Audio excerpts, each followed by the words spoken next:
ከመላው የስቱዲዮና የስርጭት ባለሙያዎች ጋር በጋራ በመሆን በምልክት ቋንቋ ፍቅር ተከበደ ባልደረቤ ኢየሩሳሌም አረጋወይን እንደዚሁም ኔሳለ ገብርኤል ተባረክ ኤኤምኤን 247 የምዕራፍ 2 መረጃዎችን እየመራን ቆይታ እናደርጋለን።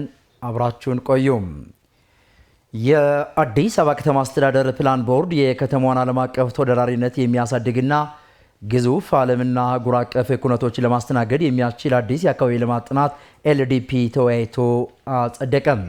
የጸደቀው ጥናት 3 ዋና ዋና የትኩረት አቅጣጫዎች ያሉት ሲሆን እነዚህም ኢትዮጵያ በቅርቡ የምታስተናግደው የዓለም የአየር ንብረት ለውጥ ጉባኤ ኮፕ 32 ከ80 ሺህ በላይ እንግዶች ወደ መዲናዋ እንደሚያመጣ ይጠበቃል። በአሁኑ ወቅት የከተማው ሆቴሎችና የእንግዳ ማረፊያዎች የመቀበል አቅም 25000 እንግዶች ብቻ በመሆኑ ይህንን ክፍተት ለመሙላት የተጀመሩ ዘመናዊ የሆቴልና የአፓርትመንት ስታንዳርድ አስጠብቆ ማጠናቀቅና አዳዲስ ግንባታዎችን በስፋት እንዲከናወኑ ማድረግ፣ ሁለተኛ የመንገድ ትስስርን ማስፋትና ማዘመን ከፍተኛ ትኩረት የተሰጠ ሲሆን ይህም የመንገድ ኔትወርኮችን ማስፋፋት፣ ሰፋፊ የእግረኛና የሳይክል መንገዶችን መገንባት እንዲሁም ዘመናዊ የተሽከርካሪ ማቆሚያዎችና ተርሚናሎችን ያካትታሉ።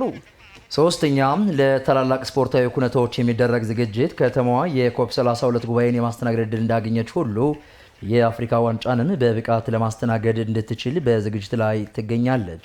በተለይም በአደይ አበባ ስታዲየም ዙሪያ የሚከናወኑ የልማት ስራዎች የዚሁ እቅድ አካል ናቸው። በአጠቃላይ በኮፕና በፊፋ ስታንዳርድ መሰረት የሚከተሉት መሰረተ ልማቶችም ይለማሉ።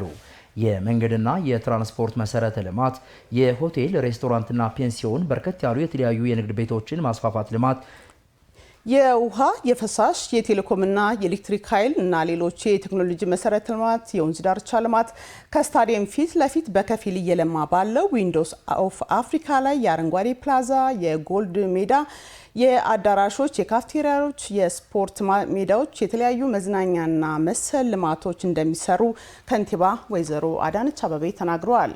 የአሰራር ሂደቱ አዳዲስና ነባርና አዳዲስ መሰረተ ልማቶችን አስተሳስሮ በስታዲየሙ ዙሪያ ነባር መሰረተ ልማቶችን ባሉበት ማደስ ቅድሚያ በመስጠት አዳዲሶቹን ደግሞ በነዋሪው፣ በመንግስት፣ በባለሀብቱና በተቋማት ቅንጅት የሚለማ ይሆናል። የትግበራ ሂደቱም ነዋሪውን በስፋት በማወያየት በጸደቀው ፕላን መሰረት ነዋሪውን እያገዝን ራሱ እንዲያለመው ማድረግ ቅድሚያና ትኩረት ይሰጠዋል ብለዋል ከንቲባ አዳነች አቤቤ።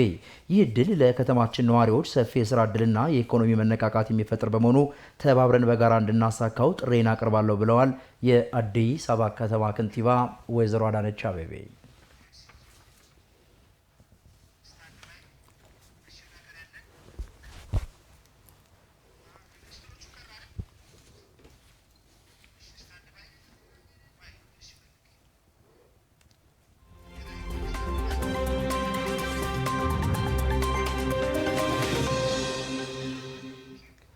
የተወደዳችሁ ተመልካቾቻችን እየተከታተላችሁ የምትገኙት ኤኤምኤን 247 የምዕራፍ 2 መረጃዎቻችን ነው። ከኛ ጋር ስለሆናችሁ እጅግ አድርገን እናመሰግናለን። ቀደም ብለን በአጭር የሰናዳው መረጃ ወደ እናንተ አደረስን። አሁን ደግሞ በዝርዝር ርዕሰ ጉዳዮች ወደምንመለከታቸው መረጃዎች አለፍን። በቃና ዘገሊላ ባህል የታየው አንድነትና መተሳሰብ ኢትዮጵያዊነትን የሚያረጋግጥ ነው ሲሉ የኦርቶዶክስ እምነት አባቶችና ምዕመናን ተናገሩ። አው የቃና ዘገሊላ በዓል በመዲናችን አዲስ አበባ በተለያዩ አካባቢዎች በድምቀት ተከብሯል። የአከባበሩ ስነ ስርዓት ምን ይመስላል? ራሄል አበበ እንዲህ ታስቃኘናለች። በኢትዮጵያ ኦርቶዶክስ ተዋሕዶ ቤተክርስቲያን አስተምሮ መሰረት ኢየሱስ ክርስቶስ ከጥምቀት በኋላ የመጀመሪያ ታምሩን የሰራበት ዕለት ነው ቃና ዘገሊላ። በዚህ መነሻም የእምነቱ ተከታዮች ቃና ዘገሊላን ጥር 12 አሊያም ከጥምቀት ማግስት በተለየ መልኩ በድምቀት ያከብሩታል። በዓሉ በአዲስ አበባ በየካ ጎላና አዲሱ ሚካኤል ቤተክርስቲያናትም በድምቀት ተከብሮ ውሏል። በቃና ዘገሊላ በዶኪማስ ቤት የኢየሱስ ክርስቶስ መገኘት የጎደለውን በመሙላትና የቆመጠጠውን በማጣፈት በረከትን ያደረገበት ነው ሲሉም የሃይማኖት አባቶች ገልጸዋል። የመጀመሪያውን ተአምር ያደረገው በቃና ዘገሊላ በሰሜን እስራኤል የምትገኝ ናት። እቺ በገሊላ ስር ያለች ቃና መንደር ውስጥ በዶኪማስ ቤት ጌታችን መድኃኒታችን ኢየሱስ ክርስቶስ እናቱ ቅድስት ድንግል ማርያም ቅዱሳን ሐዋርያት በዚያ በሰርጉ ቤት ተገኝተው ሰርጉን ራሱ ጌታችን የባረከበት በእመቤታችን ምልጃ ያጡትን ነገር ያገኙበት ውሃውን ወደ ወይን ጠጅ የለወጠበት በጣም ትልቅ በዓል ነው። እንግዲህ ይሄ ምሳሌው ነው። ወይን የተባለ በጎ ምግባር በጎ ስራ መስራት ነው።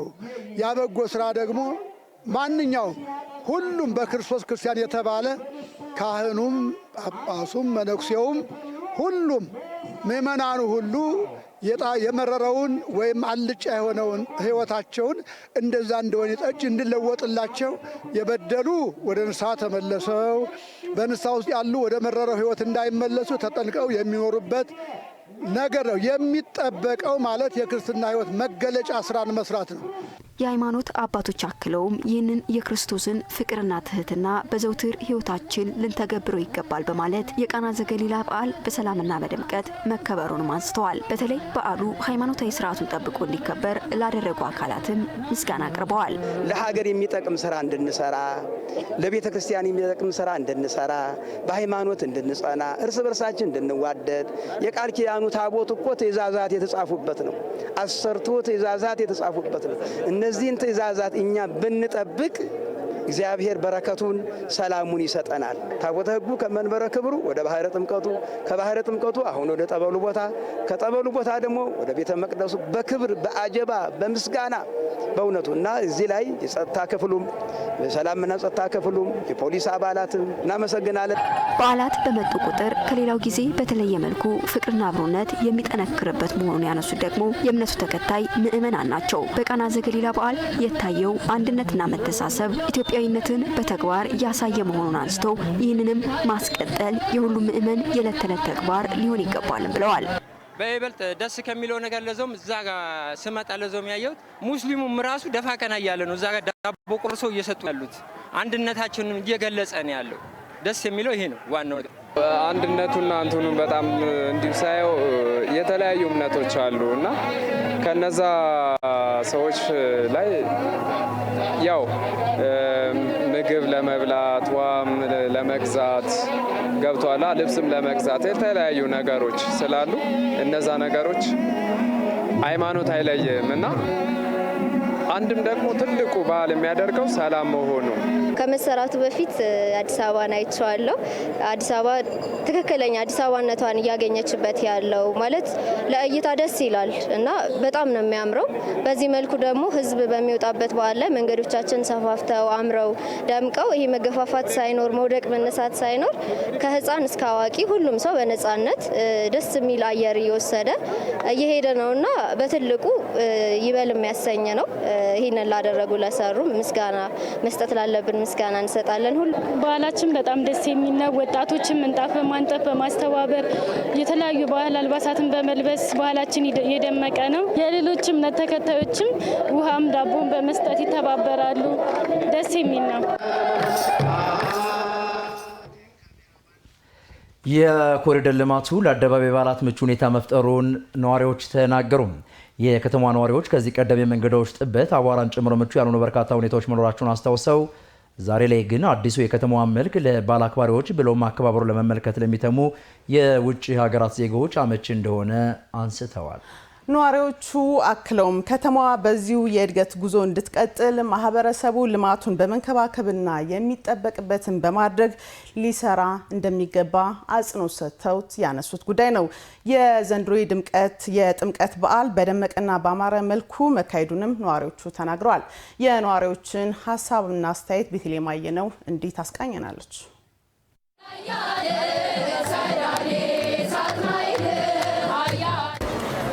አዲስ አበባ በርካታ ሁነቶችን ታስተናግዳለች። በተለይም ደግሞ የከተማ ውበት ልማት እንዲሁም በኮሪደርና በወንዝ ዳርቻ ልማቶች የተሰሩ ስራዎች ይህንን ተመራጭነቷ ከፍ እንዲል አድርጎታል። በተለይ በከተማችን የተለያዩ የአደባባይ በዓላት እንደሚከበሩ ይታወቃል። ከነዛ መካከል አንደኛው የጥምቀት በዓል ነው። ታዲያ ይህ የከተማዋ ውበትና ልማት ለአደባባይ በዓላት ምን ትሩፋት ይዞ መጣ የሚለውን የበዓሉን አክባሪዎች የተለያዩ ሰዎችን እየተዘዋወርን እንጠይቃለን። አብራችሁን ነው።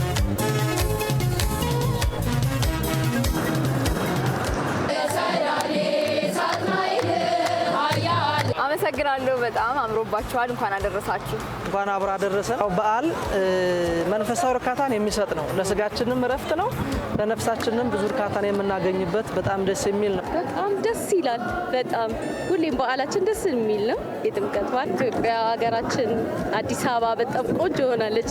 ለጎብኚዎች ከውጭ ለሚመጡት በጣም ደስ የሚል ነገር በጣም ደስ ይላል። እውነት ለመናገር አቧራ የለ ምን የለ በሰላም እንደዚህ ሰው እውነት ነው የምልሽ። አንዳንድ ጊዜ ምን አለ መሰለሽ ለስጋሽም ጥሩ ነገር ማየት ደስ ይላል። ለስጋ እንደ መንፈሳዊ በመንፈሳዊ እይታ ካየ ነው በየትኛውም ቦታ ሆኖ እግዚአብሔርን ማምለክ እግዚአብሔር ጋር መኖር ይቻላል። ግን እንደ ስጋ አስተሳሰብ ደግሞ ስንኖር ንጹህ ነገር ያስፈልገናል በከተማችንና ንጹህ ነገር እያየን የምንራመድበት ንጹህ ነው፣ የምናየው ነገር ንጹህ ነውና ደስ ይላል። እውነት ለመናገር በጣም ደስ ብሎናል። ይህ ሁሉ የሚሰራው ምንድነው ካለ ሰላም ቢኖር እና ለሀገራችን ሰላም እንጸልያለን ማለት ነው። በጣም ደስ ብሎናል። በጣም እናመሰግናለን። አመሰግናለሁ። በጣም አምሮባችኋል። እንኳን አደረሳችሁ። እናመሰግናለን። እንኳን አብሮ አደረሰ። በዓል እንዴት ነው? በዓል በጣም አሪፍ ነው። እግዚአብሔር ይመስገን። የት አሳለፋችሁ? የት አካባቢ ነበራችሁ? እኛ አያት ነው ግን እየመጣን የምናሳልፈው ሁሌም እዚህ ነው። ሚካኤል ትናንት ሳሌተ ምሕረትን አስገባን። እዚህ ነው የኖርነው። መንገዱ ምንም ጥያቄ የለውም፣ አምሯል። በዓል እንዴት ነው? እንዴት አለፈ? ቆንጆ ነው። ተመስገን። ለዚህ ሰዓት ያደረሰን እግዚአብሔር ክብር ይስፋው። ተቀይሯል። በጣም ደስ ይላል። ተቀይሯል። ስትወጪ ደስ ይላል፣ ስትገቢ ደስ ይላል። መንገዱ ይሄ ደስ ይላል። ሰፋ። ሰው በነፃነት እንደ ልቡ ይረማመዳል። በነፃነት እንደ ልቡ ይገባል፣ እንደ ልቡ ይወጣል። ተመስገን።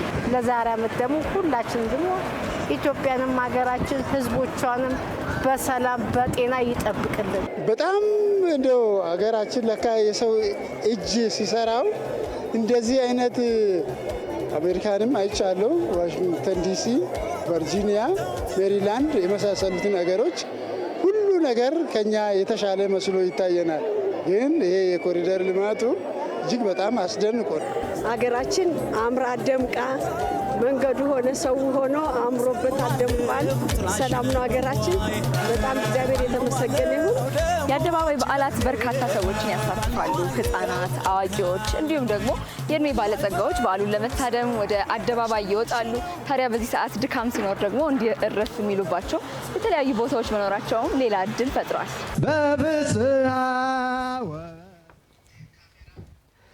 በተመሳሳይ ዜና በመዲናዋ የተከናወኑ የኮሪደርና የወንዝ ዳርቻ ልማት ስራዎች የከተራና የጥምቀት በዓላት በደመቀ ሁኔታ እንዲከበሩ ተጨማሪ ግብዓት መሆናቸውን የበዓሉ ታዳሚዎች ገለጹ። የልማት ስራዎቹ ከዚህ ቀደም ይስተዋሉ የነበሩ መጨናነቆችን በመቀነስ ጽዱና ምቹ አካባቢዎችን በመፍጠር ለበዓሉ ታዳሚዎች ልዩ ትኩረትንና ምቾትን እንዲሁም ደግሞ ሌላ ታዳሚዎች እንደፈጠረላቸው አስተያየት ሰጪዎች ተናግረዋል። ሀብታሙ ሙለታ እንደሚከተለው ተከታትሎታል።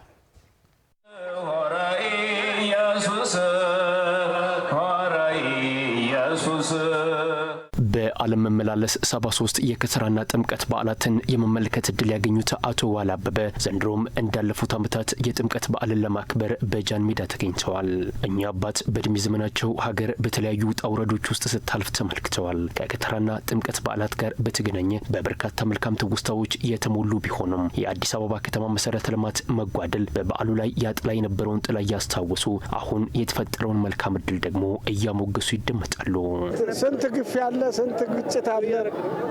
አሁን ግን በሰላም እንደ ልባችን አንተ እንዳገኘኝ እንደ ልቤ ስሄድ ነው ያገኘኝ እና በጣም ጥሩ ነው።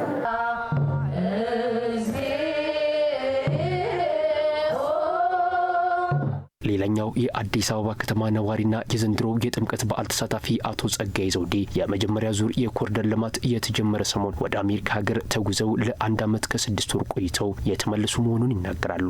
ወደ እናት ሀገር ተመልሰው የተመለከቱት ልማት ከተራና ጥምቀትን የመሳሰሉ በዓላት በምቹ ሁኔታ እንዲከበሩ ከማስቻላቸው ባሻገር አዲስ አበባን ዘመናዊና ተወዳዳሪ ከተማ ትሆን ዘንድ ያስቻሉ ሆነው እንዳገኟቸው ይገልጻሉ። አንዳንዴ ይሄ ኢትዮጵያ ነው ኢትዮጵያ ሀገሬ ነበረች እንደ የምልበት ሁኔታዎች አጋጥመውኛል። እዚህ ወደ ካዛንቺስ አካባቢ በተለይ ካዛንቺስ የኖርኩበት ነው። በጣም እንደው ሀገራችን ለካ የሰው እጅ ሲሰራው እንደዚህ አይነት አሜሪካንም አይቻለሁ። ዋሽንግተን ዲሲ፣ ቨርጂኒያ፣ ሜሪላንድ የመሳሰሉትን ሀገሮች በእውነት እንደዚህ ልማት እንዲሁ ብቻ በሩቅ ሆነን በእርግጥ በድህነታችን ሁሉ ነገር ከኛ የተሻለ መስሎ ይታየናል። ግን ይሄ የኮሪደር ልማቱ እጅግ በጣም አስደንቆናል።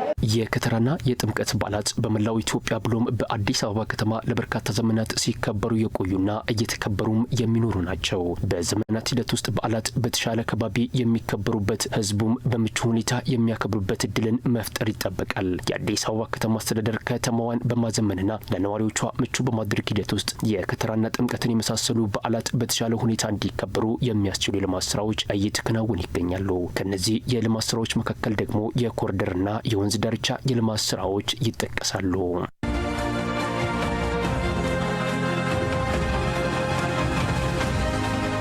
የልማት ስራዎቹ የዘንድሮውን የከተራና ጥምቀት በዓላት በምቹ ከባቢ ውስጥ ለማክበር እድል የፈጠሩ መሆኑን የበዓሉ ታዳሚዎች ይገልጻሉ።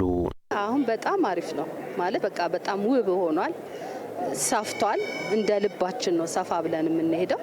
በፊት ያው ጥበትም አለ፣ አካባቢው ምቹም አልነበረም። አሁን ግን በምቾት በቃ በስፋት ደስ በሚል ሁኔታ ነው በቃ የምናከብረው ማለት ነው። የአካባቢው ጽዳት፣ በሰፈሩ ላይ ያሉት ውበቶች፣ በጣም ብዙ ነገሮችን የፈጠረው ነገር አለ።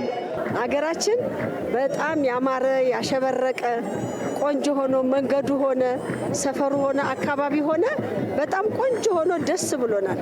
የኮሪደር ልማቱ ለኛ እንደ ሴሚሲ ቅዱስ ሚካኤል ቤተክርስቲያን ምቹ መልካም ሆኖ ውብ ሆኖ እንዲታይ አድርጎልናል።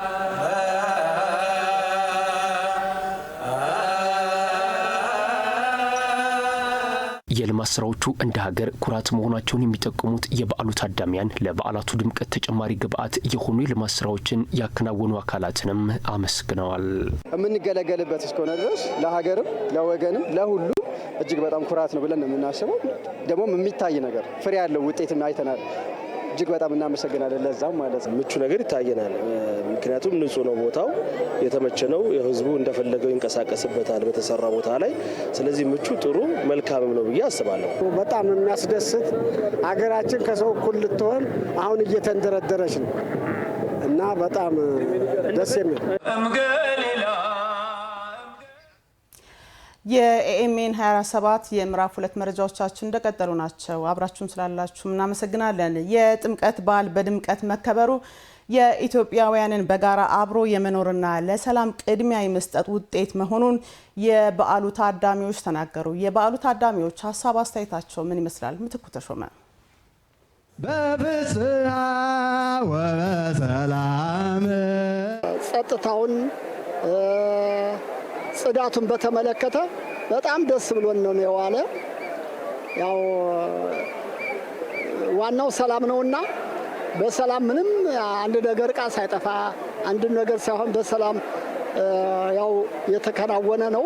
አንድነት አገራችን ሰፊ ነች። ከተሰራ ብዙ ነገር ከማንም ትበልጣለች። የኢትዮጵያ ወጣቶች አሁኖቹ ትንሽ ተሳሰቡ። አብሮነት ደስ ይላል። ሁሌ ህዝቡ እንደዚህ በአብሮነት ቢያከብረው እና አብሮነት ማለት በጣም የሚወደድ የሚከበር ነው እና በአብሮነት ማክበር ደስ ይላል። በጣም የዘንድሮ በዓል ለየት ያለ ነው። ድባቡም የተለየ ነው። በጸጥታውም ከሁኔታው አጠቃላይ ብዙ እንግዳ ከመምጣቱ አንጻር ጎንደር ዘንድሮ በተለይ ሙሽርነቷን የገለጸችበትና ሙሽርነቷ የታየበት ዘመን ነው ዘንድሮ ብለን ነው እናስበው። ሀገራችን አምራ ደምቃ መንገዱ ሆነ ሰው ሆኖ አምሮበታል፣ ደምቋል። ሰላም ነው ሀገራችን። በጣም እግዚአብሔር የተመሰገነ ይሁን። ትልቁ የጎንደር ሀብቷ ህዝቧ ነው። በጣም የሚገርም ህዝብ ነው። ማንም ሰው እዚህ ጎንደር ውስጥ ይመጣ መጤ ስሜት ፈጽሞ አይሰማውም። ምናልባት መቆየት ነው የሚፈልገው። ምናልባትም ደግሞ መሄጃው ቀን ሲደርስ ሊያስጠላው ይችላል መሄዱ እና ህዝቡ አብሮ የማቆየት አብሮ በስርዓት የማስተናገድ ባህል በጣም ስር የሰደደ ነው እና በጣም ሊመሰገን ይገባል። ይህንን ማስቀጠል ያስፈልጋል።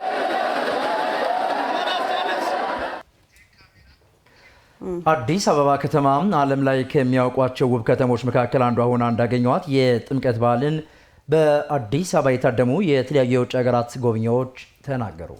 በጃን ሜዳ የተመለከቱት የጥምቀት በዓል አከባበር የማይረሳ ትዝታ እንደፈጠረባቸው የተናገሩት ጎብኚዎች የመዲናዋ ውበት ከኢትዮጵያዊ ባህል ጋር ተሳስሮ ኢትዮጵያን ደጋግሞ የመጎብኘት ፍላጎታቸውን ከፍ እንዳደረገላቸውም ገልጸዋል። ካሳሁን አንዱ ዓለም የእነዚህን ጎብኚዎች ሀሳብ አስተያየት ተካትሎታል።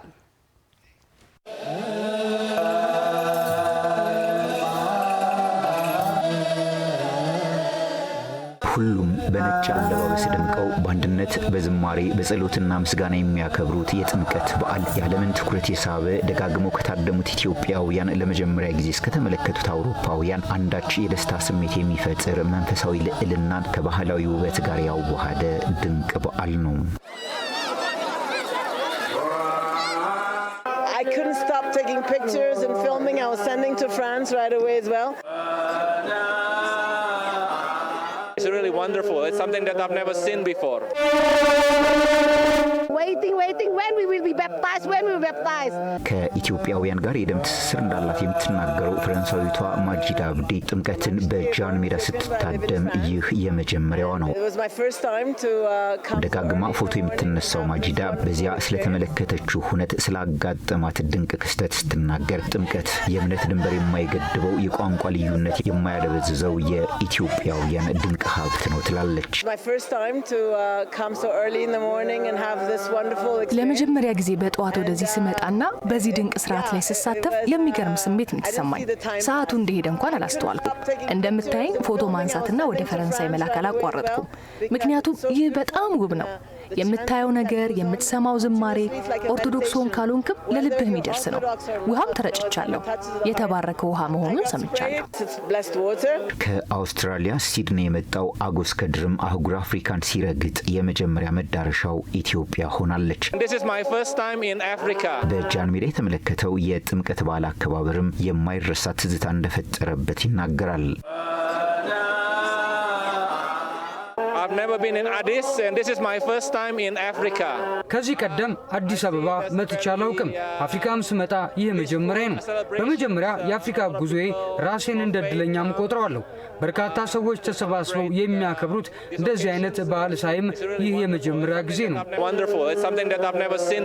ኢንዶኔዥያዊቷ ሊያናም ከቤተሰቦቿና ጓደኞቿ ጋር የጥምቀት በዓልን ለመጀመሪያ ጊዜ በአዲስ አበባ ታድማለች። ኢትዮጵያ ሃይማኖታዊ ስርዓቱ ድካሟ እንዳስረሳላት የምትናገረው ሊያና ኢትዮጵያውያን የድንቅ ባህል ባለቤቶች ስለመሆናቸው ታነሳለች። መንፈሳዊ መዝሙር እየዘመሩልን ነበር። በርካታ ሰዎች በጠዋት ነው የተሰባሰቡት። እኛም በጠዋት ነው የመጣ ነው። ግን በጣም ከመጓጓታችን የተነሳ የድካም ስሜት አልተሰማንም። እንደውም መች ነው የምንጠመቀው እያልን እንጓጓ ነበር። ውሃው ወደኛ ሲመጣ የተለየ ደስታ ነው የተሰማን። ከጥምቀት ባሻገር አዲስ አበባ ዓለም ላይ ከሚያውቋቸው ውብ ከተሞች መካከል አንዷ ሆና ስለማግኘታቸውም ጎብኚዎቹ ተናግረዋል። ዓለም ላይ ካሉ ውብ ከተሞች መካከል አንዷ ሆናን ያገኘኋት። ምናልባት ኢትዮጵያዊ ዝርያ ስላለኝ ሀገሬ ናት ብዬ ስለማስብ ይሆናል። ግን የከተማዋ ውበት ከኢትዮጵያዊ ባህልና አለባበስ ጋር ልክ እኔ እንደለበስኩት ማለቴ ነው ከዚህ ሁሉ ጋር ተዳምሮ ሀገሬ ጠንካራ ናት ብዬ እንዳምን አስችሎኛል። ትላንት ምሽት ነው አዲስ አበባ የገባሁት። ዛሬ በጠዋት አዲስ አበባን በቅጡ ተመልክቻታል። ጽዱና የተደራጀች ከተማ ሆና ነው ያገኘዋል። በቀጣይ 10 ዓመታት አዲስ አበባ ከዚህ የተሻለ ከፍታ ደረጃ ላይ እንደምትደርስ እርግጠኛ ነኝ።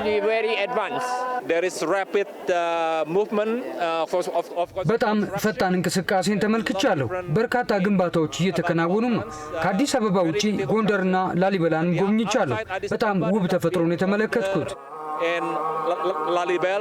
የጥምቀትን ውበት የኢትዮጵያን እድገትና የአዲስ አበባን ዘመናዊነት በየሄዱበት ሁሉ ለመመስከር ዝግጁ ስለመሆናቸውም ጎብኚዎቹ ተናግረዋል። ኢትዮጵያም የኒውክሌር አማራጭ ኃይል ግንባታ ላይ ማተኮሯ ተገቢና ጊዜው የሚጠይቀው ልማት መሆኑን የዘርፉ ተመራማሪ ገለጹ። መቅደስ ደምስ ተጨማሪ አላት። በሚሊዮን የሚቆጠሩ ኢትዮጵያውያን ዛሬም በኃይል አቅርቦት ችግር ውስጥ ይማቀቃሉ። ሀገሪቱ እነኚህን ዜጎቿን ከመከራ ቀንበር ያላቅቅላት ዘንድ ለዓመታት የጠበቀችው የታላቁ የኢትዮጵያ ህዳሴ ግድብ አልቆ ወደ ስራ ገብቷል። በዚህ ግን አታበቃም። ለግድቡ አጋዥ ለአማራጩ መስፋት ሌሎች የኃይል ምንጮችን ታማትራለች። የኒውክሌር ኃይል ደግሞ ከእነኚህ መካከል አንዱ ነው። ኢትዮጵያ የሰላማዊ የኃይል አማራጭ ባደረገችው የኒውክሌር ኃይል ዙሪያ ኤኤምኤን ከኒውክሌር ፊዚክስ አሶሲየት ፕሮፌሰሩ ዶክተር ጥላሁን ተስፋዬ ጋር ቆይታ አድርጓል። ለመሆኑ የኒውክሌር ኃይል ለሚጠቀሙት የዓለም ሀገራት ምን ፈየደላቸው? ቀዳሚው ጥያቄው ሆኗል። የኒውክሌር ኃይል በጤና፣ በወተር ሴኩሪቲ፣ በአግሪካልቸርና ፉድ ሴኩሪቲ፣ በግብርናና በምግብ ዋስትና ትልቅ አስተዋጽኦ አለው። ከሁሉ በላይ ደግሞ አንድ ሀገር በኒውክሌር ቴክኖሎጂ አቅሙን የቻለ ሲሆን የጂኦፖለቲካል ክሬዲቢሊቲው ይጨምራል። የሳይንስ ሉዓላዊነትን፣ የቴክኖሎጂ ሉዓላዊነትን ይዞ ይመጣል እና ይህን አቅም ያዳበሩ ሀገሮች ይሄ ያላቸው ማለት ነው። ኢትዮጵያ እንግዲህ ከድህነት ለመውጣት የተለያዩ እርምጃዎችን እየወሰደች እንደሆነ ይታወቃል። ይህ የኒውክሌር ፕሮግራም ደግሞ በዚህ ጉዳይ ላይ ምን ተጨማሪ ኃይል ይዞላት ይመጣል? ኢትዮጵያ ውስጥ አሁን ሰው የሚጠቀመው ኢነርጂ በአመዛኙ ባዮማስ የሚባል ነው። ከተፈጥሮ ከእንጨት፣ ከእንስሳት ኩበት ከመሳሰሉት ነው 80% ኢነርጂ ስራ ላይ የሚውለው። 10% የሚሆነው ኢነርጂ ኢምፖርትድ ከሆነ የነዳጅ ዘይት ፕሮዳክት የሚገኝ ነው። በኤሌክትሪክ ስራ የሚሰራው ከጠቅላላ ስራው ውስጥ ከ8 እስከ 10% ብቻ ነው። በዚህ ምክንያት 92% ሪላያብል የሆነውን ኒውክሊየር ኢነርጂ ወደ ኢነርጂ ምንጭ አይነቶች ማምጣት የግድ ይላል እና ብዙ ሴክተሮችን በአንድ ጊዜ ይዞ የሚነሳ ስለሆነ እድገት ደግሞ በአንድ አቅጣጫ ብቻ አይደለም፣ በብዙ ነገሮች የሚታጀብ ስለሆነ ኒውክሊየር ኢነርጂን ወደ ኢትዮጵያ የኢነርጂ ቋት ማስገባት በጣም በርካታ ተዛማጅ የሆኑና ቀጥተኛ የሆኑ ጥቅሞችን ይዞ ይመጣል። በአጠቃላይ በቅርብ ጊዜያት ውስጥ በኒውክሌር ጉዳይ እየተወሰደ ያለውን እርምጃ እንዴት ይመለከቱታል? ኒውክሊየር ዛሬ ስለሚቸግረን፣ ዛሬ ድሆች ስለሆንን፣ ዛሬ ምናልባት በምግብ ራሳችንን ስላልቻልን ገና ተብሎ ለነገ ሊባል አይችልም። ምክንያቱም የኒውክሊየር ቴክኖሎጂ ራሱ በምግብ ራስን መቻልን፣ በቴክኖሎጂ ራስን መቻልን የሚደግፍ አቅም ነው የሚሆነው፣ የሚያጣድፍ ነው የሚሆነው እድገትን። ስለዚህ በፍጹም ኒውክሊየር ቴክኖሎጂን ማሰብና አገር ውስጥ ስራ ላይ መዋል ቅንጦት ሊሆን አይችልም። በቀጣይ እስከዚህ በኋላ ደግሞ ምን መደረግ አለበት ይላሉ? ተስፋፍቶ ስር ሰዶ ሀገራዊ እውቀት መሆን አለበት። በዛ ልክ እኛ የኒውክሊየር ሳይንስና ቴክኖሎጂ የምናመጣ ብቻ ሳይሆን ለዓለምም የኒውክሊየር ሳይንስና ቴክኖሎጂ የምናበረክት መሆን አለብን። ይቻላል። ስለዚህ ወጣቶቻችን በትጋት ሳይንስና ቴክኖሎጂን መማር አለባቸው።